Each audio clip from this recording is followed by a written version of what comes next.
narito na naman tayo para sa isang napaka-sweet, nakakapanabik at sobrang trending na love story nila Kalingap Jomar at Carla. Ay aking makilala at kung ano ako'y tanggap mo na. Para sa pagpapatuloy ng ating love story ay sobrang nakakakilig ang mga nangyari ngayon dahil parang may secret ang dalawang ito na hindi sinasabi na kanilang mga viewers at mga supporters. Ano kaya ang tinatago ng dalawang ito? Ngayon nga ay nagkita silang dalawa dahil medyo matagal na rin silang hindi nagkikita dahil medyo busy na nga si Kalingap Jomar sa kanyang mga pabahay, sa kanyang mga beneficiaries. Si Ate Carla naman ay busy din sa kanyang school. Kaya ngayon lamang ito talaga nagkita. O ngayon lamang ba talaga? Ano kaya talaga ang katotohanan na kanilang tinatago? Ito na at malalaman na natin sa video na ito.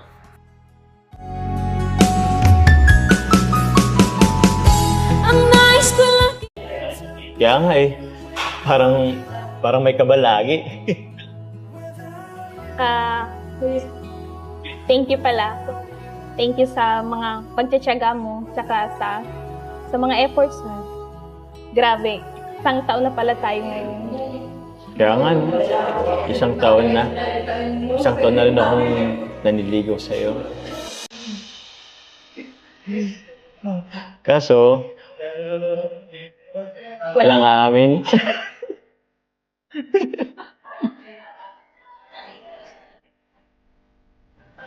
Walang amin kahit anong mangyari.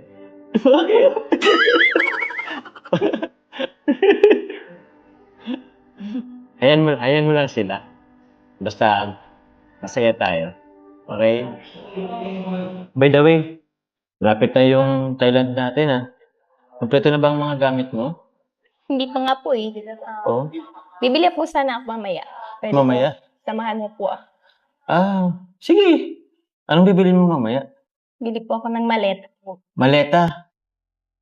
Di ba may ginamit ka na dati? Maliit lang po yun. Maliit lang yun. Kailan po yung mas malaki? Sa bagay. Pangit naman kung magbibit-bit ka nun, ang laki-laki. Magtatensi ka. Sabay, andyan naman si Coffee malaki naman yung space na Coffee. Kung ano ako'y tanggap mo na, hindi ka rin nag-alala. Medyo nahihiya nga si Ate Carla dahil paano naman si Kalingap Jomar kasi ay parang nangaasar na sasabihin ang kanilang secret. Ngunit sa ating nakaraang video ay sinabi na nga ni Kalingap Jomar na silang dalawa ay nag-uusap ng personal. Malaki naman yung space na Coffee. Sige, samahan kita. Ano pa ba? Meron pa ba? Yun lang naman. May ibang gamit naman. May ibang gamit naman. Pwede ba kasi di ka pa kasi nakasakay sa sa motor kay Choco. Bala ko sanang bilan ka rin ng helmet. May helmet ka ba? Wala. Samahan mo na rin ako. Sabay na tayong bibili. Okay? Bilan kita ng maleta. Sasamahan pala. Tapos bilan kita ng helmet. Okay? Saan pa ba? Mga damit meron pa? Meron na po. Meron na? Di mo ba ako bibilhan? Wala akong damit Dami-dami mo po dati. Gusto ko naman galing sa'yo. Okay lang. Hindi, meron pa pala akong mga ibibigay sa'yo. Kaso andun sa sasakyan kay Coffee. Bigay ko na lang sa'yo mamaya. So ayun mga kalingap, and ayun pala may nagpapabigay po pala dito. From Tita Connie Sanchez, thank you so much po sa inyo. Tungkol sa cruise dining sa Thailand po. Travel namin sa Thailand. So malapit na po yun. Baka magkita-kita po tayo dyan, mga viewers in Thailand. Yan. Baka lang po. At ito po, nagbigay po siya ng 40,000 para sa mga, sa cruise dining po. Thank you so much po. And ito naman, for pure health. Wow! Meron si pure. Naman ang bawat panaginip ko, ikaw lang ang tinig. Binunyag din ni Kalingap Jomar na silang dalawa ay hindi lamang sa vlog nag-uusap kundi nag-uusap din sila palagi at lagi daw silang magkasama. Makikita ninyo yan sa ating nakaraang video. Ngunit ngayon ay focus muna tayo sa mga blessings na pinapaabot. So ito, bibigay ko na to sa kanila. Nasa Manila kami, bibigay ko na po ito para hindi ko na po ito hindi ko na ito bubuksan. Ito mismo, tig 10,000 siguro sila dito. Allowance na nila to sa Thailand. Ha? Hindi, 20k ba ito?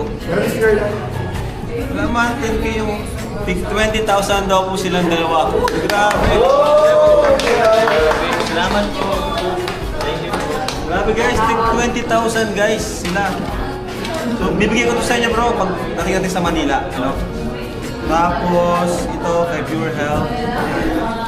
Bago ko na to. Kasi meron naman po tayong budget dito, 40,000 from Tita Connie Sanchez. And, gusto ko lang din po shout out ang Team Mosang International Taiwan para sa Japan visa daw ng Jomcar. So, itatry po natin yan. Sana ay makapasa sila. And, yun, yung photoshoot po ni Tita Connie Sanchez, ihahabol po namin. Baka sa mga next vlog. So, dito sila dalawa. Thank you po kay Tita Connie Sanchez po sa mga sumusuporta. Thank you so much po, Tita Connie. Sponsor, sila Tita Connie Sanchez sa Team Musang Taiwan. Ito pang Taiwan, maraming salamat po. Marami po mga abang, Jomcar 18, Jomcar 20. Hanggang wakas ay tayo ng dalawa. Palagi kang Grabe naman talaga ang mga supporters ng Jomcar Love Team. Talagang malakasan. Napaka-alaga talaga sila sa kanilang mga sponsors. Biruin mo lahat.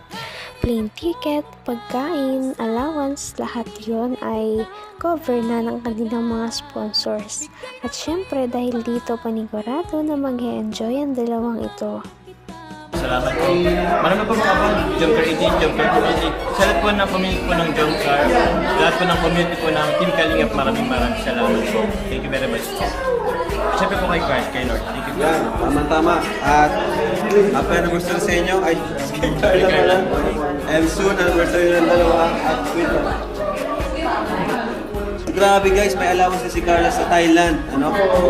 So nakita po, thank you po kay Tita Lily, Tita Rosalie, Ate Itche, Team Jomcar Global, Sir Andy Cabral, total of 32,000 pesos.